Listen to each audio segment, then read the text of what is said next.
Hello, welcome back to my YouTube channel. So මම අද හිතුවා චුටි vlog එකක් අරගෙන එන්න. මොකද මම මෙච්චර දවසක් short විදිහටනේ videos අරගෙන ආවේ ඔයාලට. ඉතින් මම දන්නේ මේක upload කරයිද කියලා. ඉතින් අපි බලමු. මම දැන් මගේ outfit එක ඇඳගෙන පුංචි makeup එකක් දාගෙන ඔයාලා හම්බ වෙන්න එන්න. Hi friends, මේ තියෙන්නේ මගේ outfit එක. මේක නම් ගැලපෙනවද කියලා මට තේරෙන්නේ නැහැ. අපි බලමු මොකද කරන්න පුළුවන් කියලා. දැන්ට මම මේක බෝ එකක් ගැට ගහ ගන්නවා. හරි. මෙන්න මේක තමයි මම මුලින්ම චුටි මේකප් එකක් දාගන්න කලින් ගන්න. බලමු අපි.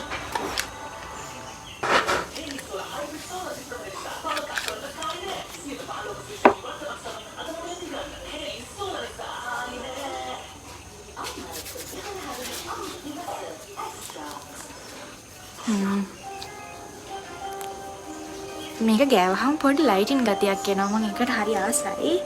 So අපේ අම්මගෙන් ගත්ත චූටි අයිටම් එකක් තියෙනවා. මම මේක යූස් කරන්නේ මොකක්ද ඒකට කියන්නේ? අයි ෂැඩෝ එකක් විදිහට. අපි බලමු.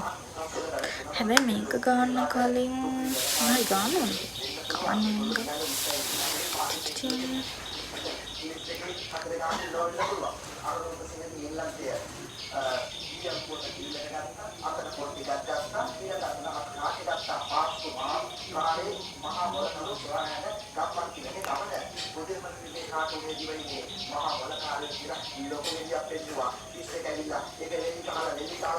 ඇත්තටම වැඩි මේකප්ස් වලට කැමති කෙනෙක් නෙමෙයි. දැන් ඉතින් කන්ටිනියු කරගෙන යනවා. හැබැයි මම දන්නේ නැහැ කොච්චර කාලයක් මම මේක කරයිද කියලා. මේක ෂෝක් හැබැයි මේ කලර් එක මේක මම ඊයේ ගත්තේ. මම දන්නේ නැහැ මේක කොහොමද කියලා. මේකද බලමු. මම හිතන්නේ මේකට කලින් මොනවා හරි ගන්න ඕනේ. මංගාව මෙන්න මේක තියෙනවා. මම මේක දැන් ටික දවසකට කලින් ගත්තේ. අපි මේක ගන්නවද නැත්නම් මේක විතරක් ගන්නවද? මට ඇත්තටම අයිඩියා එකක් නැහැ ඒක ගැන. අද අපි මේක ගන්න නැතුව මේක විතරක් ගමුනේ.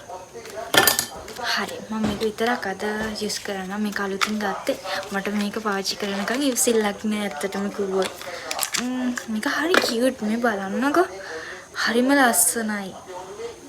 මේක ලස්සන නිසාම තමයි මම ගත්තේ.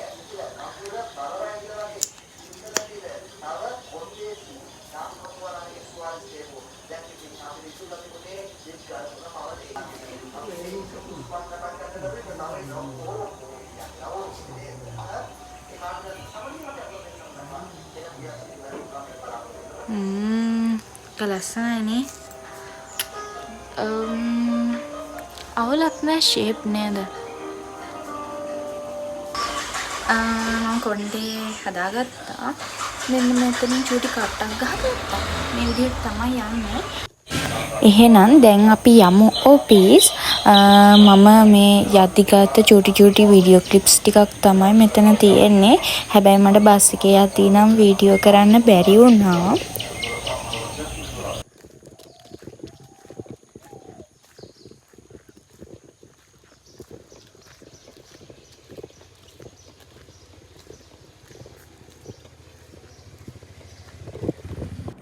සාමාන්‍යයෙන් මම ඔෆිස් එකට ආපු ගමන්ම මුලින්ම කරන්නේ මට අද දවසේ තියෙන වැඩ නෝට් ඩවුන් කරගන්න එක.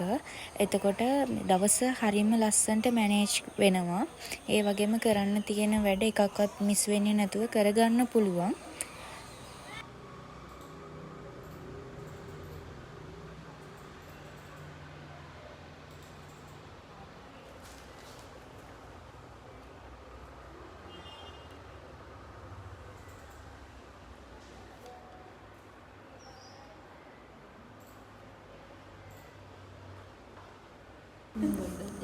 මේ ඉන්නේ මගේ එලෙවල් කාලේදී හම්බ වෙච්ච හොඳම යාළුවා. දැන් ඉතින් එයාත් මගේ ඔෆිස් එකේම තමයි.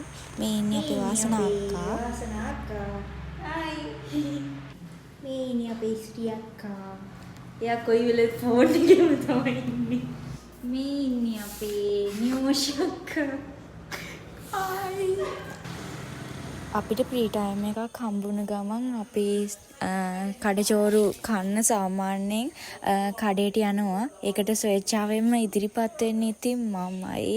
ඒ වගේම තව අපි පුස්සක ඉන්නවා චුටි චුටි කට්ටියක්. ඒ කට්ටිය තමයි. ඉතින් අද දවසේ මට වීඩියෝස් වගේකුත් ගන්න පුළුවන් නිසා මම හිතුවා වීඩියෝ ටිකක් ගන්නත් එක්කම මේ කඩේට ගිහිල්ලා එනවා කියලා ඉතින්.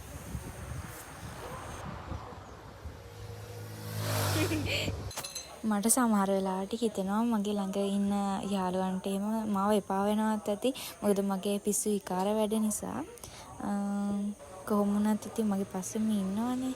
හැමදේටම සපෝට් කරගෙන වීඩියෝ ගන්නත් ගොඩක් මට මගේ යාළුවා උදව් කරනවා. දැන් ඉතින් වැඩ ඉවරයි. දැන් ඉතින් ගෙදර යන්න තමයි තියෙන්නේ. චූටි චූටි දේවල් ටිකක් ගන්න තිබුණා. ඉතින් අපි ටවුන් එකෙන් ඒ ටිකත් අරගෙන බස් එකට එහෙමම නැග්ගා. දැන් ඉතින් ගෙදර යන්නයි තියෙන්නේ. හායි ඉතින් යාළුවනේ. අද දවස මගේ ගෙවුනේ මෙන්න මේ විදිහට. අද සාමාන්‍ය ඔෆිස් දවසක්නේ. ඉතින් මම ගොඩක් වෙලාවට කරන්නේ උදේට නැගිටලා චූටි සිම්පල් මේකප් එකක් දාගෙන මගේ ඔෆිස් වෙයා එක ඇඳගෙන මම බස් එකේ ඔෆිස් එකට යන එක. එතකොට සාමාන්‍යයෙන් ඒ අතරතුර ගත්ත චූටි චූටි වීඩියෝ ක්ලිප්ස් ටිකකුත් ඔයාලට බලන්න මම ෂෙයා කරලා තියෙනවා. සාමාන්‍යයෙන් මගේ හවස ටයිම් එක ගත වෙන්නේ කලින් දවස් ටිකේ නම් මම ජිම් එකට ගියා දවසක් ඇර දවසක් වගේ. ඒත් මට මේ දවස් ටිකේ ඇත්තටම ටයිම් එක තිබුණ නැහැ ජිම් එකට යන්න. මොකද කිව්වොත් අපේ රෝඩ් ෂෝ එකක් තිබුණා කොළඹ. ඉතින් ඒවට යන්න වුණා. ඒවත් එක මට මග ඇරුණා මේ ජිම් එකට යන්න බැරි. කොහොම හරි මේ දවස් ටිකේ මම මේ දැන් අප්‍රේල්නේ. එතකොට අප්‍රේල් වලත් ලොකුවට ජිම් යවෙන්නේ නැහැ මට හිතෙන තරමට. මොකද එහෙම යන්න එක එක ඒවා තියෙන නිසා තව සතියකින් වගේ අපි ඔෆිස් වලත් නිමාඩු දෙනවා. එතකොට මගේ රූටින් එක චුට්ටක් වෙනස් වෙයි මීට වඩා. හැබැයි සාමාන්‍යයෙන් මගේ සතිය දවස් 5-6 ගත වෙන්නේ මේ විදිහට තමයි. විශේෂයකට තියෙන්නේ හවස් වරුව ගත වෙන විදිහ. එතකොට සාමාන්‍යයෙන් මම ජිම් එකට ගිහින් ආවොත් ආයෙ ගෙදර ආවා වොෂ් එකක් දාගත්තා. චුට්ටක් වෙලා ඉඳලා මේ පොත් කියවනවා. හරි ආසයි පොත් කියවන්න. ඉතින් මම ඔයාලට පෙන්නන්නම්කෝ සාමාන්‍ය මම කියවන පොතක් මේ දවස් ටිකේ මම මෙන්න මේ පොත කියවන්නේ. මහා විකාර පොතක් වෙන්න පුළුවන් සමහර බලන අයට. හැබැයි මේ ගොඩක් දේවල් අපිට ඉගෙන ගන්න පුළුවන් සමහර පොත්වලින්. මොකද මම හිතනවා ජීවිතේ ගොඩාක් දේවල් අපිට සමාජයෙන් අපි ආශ්‍රය කරන මිනිසුන්ගෙන් වගේම අපිට බාහිරින් ගන්නත් වෙනවා. එතකොට සමහර වෙලාවට අපිට දෙයක් තේරුම් ගන්න බැරි වෙච්ච වෙලාවකදී අපිට ඒ ගැන දැනුම හොයාගෙන යන්න වෙනවානේ. එතකොට අනේ ඇයි මටම මෙහෙම වෙන්නේ? එහෙම කියලා හිතනවට වඩා මම හැම වෙලාවෙම තාර්කිකව හිතනවා එහෙම වෙන්නේ හේතුව මොකක්ද කියලා. මම ඒ වෙනුවෙන් පසුතැවි ඉන්න කෙනෙක් නෙමෙයි. ඒ නිසා මම නොදන්න දෙයක් ඉගෙන ගන්න මම ගොඩක් වෙලාවට පොත් ගන්නවා. ඒ වගේම ආටිකල්ස් කියවනවා. ඒ වගේ තමයි මම සාමාන්‍යයෙන් මගේ ජීවිතේ ගත කරන්නේ. හැම දෙයක් ගැනම ඕනටත් වඩා හොයන නිසාද මන් දන්නේ.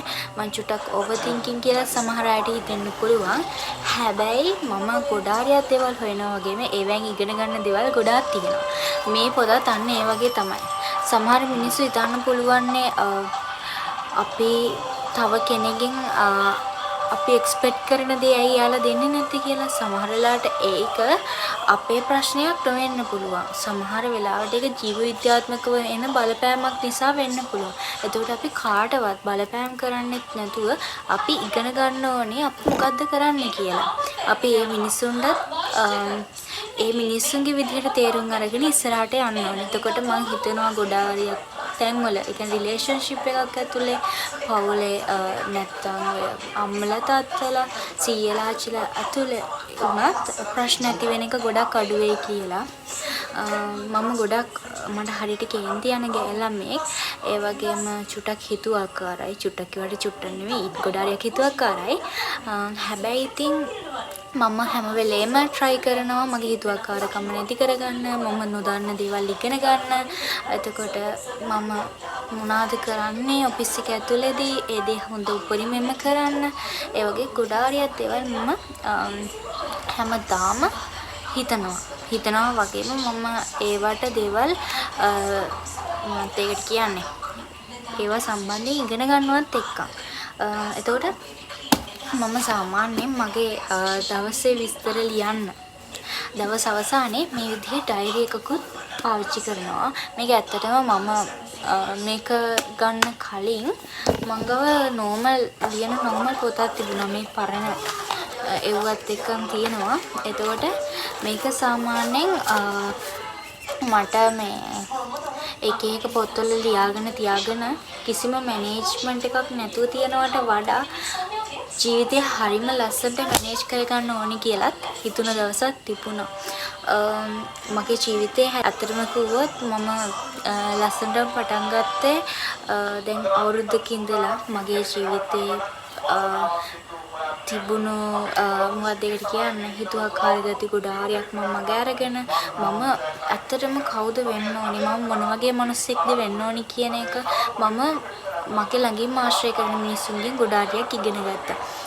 එයාලගෙන් ඉගෙන ගත්ත දේවල් නිසා මම අද ගොඩාක් සතුටු වෙනවා මම අද ඉන්න තැන ගැන. ඇත්තටම කිව්වොත් මම එයාලට ස්තුතිවන්ත වෙනවා. මගේ පවුල අයට, මගේ ළඟින්ම ඉන්න අයට. එයාලා නිසා තමයි මම කලින්ට වඩා අද මේ තැන ගොඩාක් සතුටින් ඉන්නේ. hina වෙලා ඒ වගේම නෙගටිව් මයින්ඩ් එක සම්පූර්ණයෙන්ම අයින් කරලා පොසිටිව් මනසෙක් විදියට ජීවත් වෙන්න මට කියා දුන්නෙත් මගේ ළඟම ඉන්න ආදරණීය මිනිස්සු. ඉතින් මට මේක මේ වෙලාවේ කියන්න හිතුණා මොකද මගේ සාමාන්‍ය නෝමල් ජීවිතේ වර්ක් කරන දවසක් ගත වෙන විදිහත් එක්ක මම ජීවිතේ ඉගෙන ගන්න ලස්සන පාඩම් තියෙනවානේ. ඉතින් ඒවත් ඔයාලත් එක්ක ෂෙයා කරගත්තොත් ඔයාලටත් දේවල් ඉගෙන ගන්න තියෙනවා කියලා මම හිතනවා. ඉතින් අලුත් වීඩියෝ එකකින් හම්බ වෙමු. ඔයාලට සුබ දවසක්. බයි.